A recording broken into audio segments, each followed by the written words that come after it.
What's up guys, Anders here with another video for you. Today we're going to take a look at this week's patch update as well as talk about the upcoming nerfs to Sage and Nova Awakening. Now if you haven't heard, last week's test server brought some changes to a few skills in the Sage and Nova Awakening kits. Korea this week got that patch live with no changes, so expect the same thing to happen to us in global regions next week. So the main changes to Nova are for her Twisted Orb skill and Fuse Gravity skill in Awakening. Twisted Orb now consumes stamina and Fuse Gravity now recovers less Star's Breath.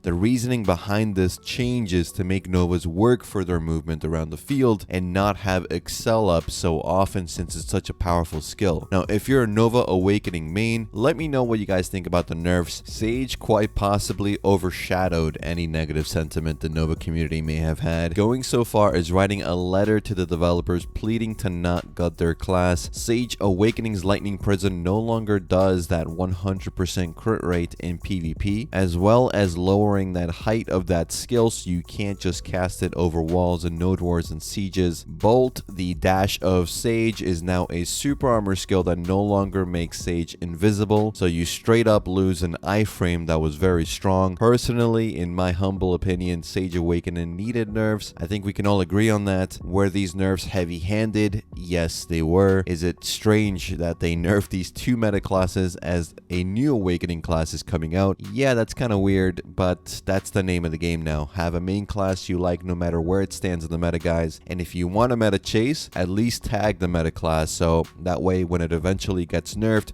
you can move on to another meta class if that's what you want to do. So those nerfs are coming next week for us. They are already live in Korea, so if you see some gameplay from Korean players, that's the new Sage Awakening. Expect that to happen next week. Some nerfs that are live for us today are for Corsair Awakening, believe it or not. So her Wind Piercer is now a 6-second cooldown, which makes sense. 4-second cooldown on a skill that had CC protection and is range with OK damage was just too strong. I called it out in the preview video. Knew that was coming. 6 seconds is more manageable, even though it is a 50% cooldown duration increase, so that's pretty heavy-handed. Open Fire, the big anchor skill, also got nerfed and now has a split damage modifier in PvP, so expect to do less damage in those group fights if you were just dropping anchor from afar. Also, I think deserved. I assumed it had split damage already, but couldn't tell, to be honest. It did a lot of damage regardless. Let me know what you guys think. In duels, I've kind of found myself using the anchor less and less. I'm not too miffed about this change. The Corsair Awakening changes are live this week for us, but they did do a lot to help Awakening in the combo flows. For example, Earth Render now solely gets activated with LMB instead of multiple options for it. Labao on deck now has a 1-minute cooldown instead of 10 minutes, so if you use Labao and you die, you can have him back up almost immediately and have that effect up again. Ocean's Allure, the spacebar skill, also now has a wider range of damage, which is very good. I found the hitbox for that skill in particular to be a little finicky, so this should help. The auto sprinting issue is now fixed as well, so if you've noticed past week, we haven't been able to auto path and sprint without holding the shift key down, which has been way more annoying than I thought it was going to be. Luckily, they have fixed that issue this week. We also have the weight reduction of potions and consumables, so now you can carry double the amount of potions as you did before this maintenance. That is a huge quality of life update, guys. This is good for everyone. Even if you haven't spent money on weight, you frankly don't really need to anymore, or even if you don't play a class with good health sustain like Lawn Awakening or Guardian Awakening, you now don't really need to worry about as much having potions take up half your weight capacity. That's a really good change. With the potion change, we also have the Perfume's cooldown reduction, so basically now you have potions almost all the time. The downside is that you're now going to be expected to be running perfumes a lot more, and not that many alchemists are making perfumes. It's mostly event driven. That's where most of the perfumes are coming from,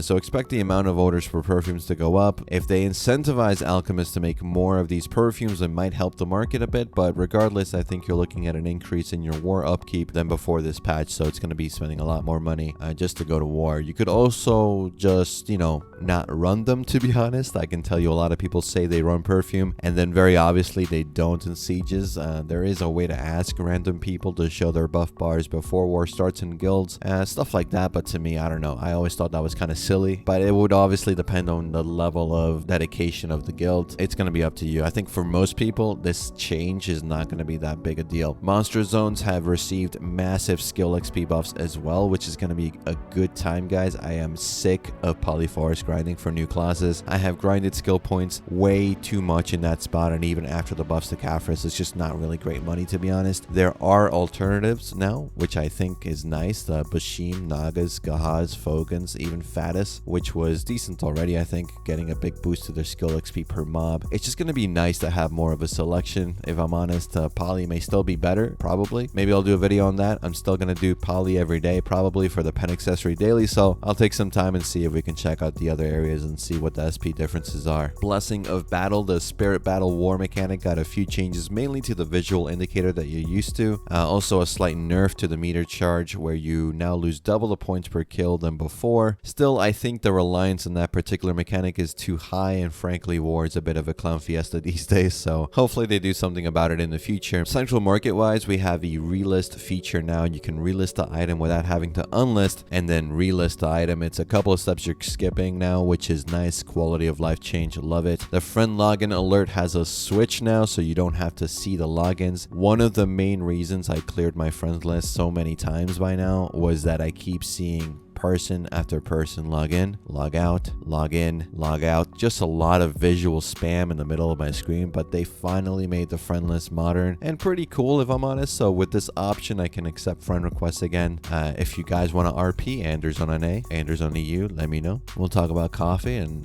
the state of the game. In terms of events, we have a dice game event, so you can get up to 5 dice per day now. Hopefully this means we will have a reset soon, because I'm capped on both NA and EU, just having dice till reset at this point. So hopefully that is coming soon, and they're just kind of letting us have a dice event beforehand. There is another 50% drop rate event. We just had one, I believe, like 2-3 weeks ago. This time we're also getting the 50% life XP buff, as well as an increase in hard and sharp crystals from gathering, which is nice because hard crystals especially are hard to get these days. We also get the distorted dark rifts events back, so you can have distortion earrings from rifts, and there are 3 new rifts in rotation as well, some more money or cron stones depending on how lucky you are. New players and returning players also have an event where you basically get stuff for playing the game. If you're new, playing 10 hours will get you some money, inventory, and a character expansion slot. That's really nice. If you're returning to the game, you get mostly money and some RNG boxes for hitting level 61 on a character. Not bad. Free stuff is always good, and with Olvia servers being 2 months of access now, that's a pretty good amount of time and more than enough time to get you back on track. Let me know if you guys want to see more beginner guides like that as well. I think it's about time I redo my beginner guides and update them a little bit. Games changed quite a bit since I made those, so probably a good time to do that. Before I forget, channel swaps are now 10 minutes, guys. They may eventually come down to 0 minutes according to the developers, which would be kind of interesting, but a nice change. I think overall helps you look for more open rotations better, so a plus in that regard if you ask me. And that's pretty much it for this one, guys. Let me know what you guys think about today's video in the comments or over on our community Discord. We're now public and accepting new members, so follow that link, react to the comment to get your member role, and say hello. If you want to support the videos I make in small donations, you can follow the Ko-fi link below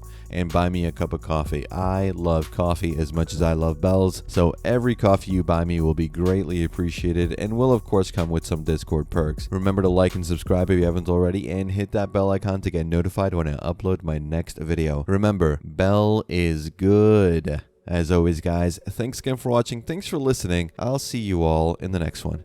Take care.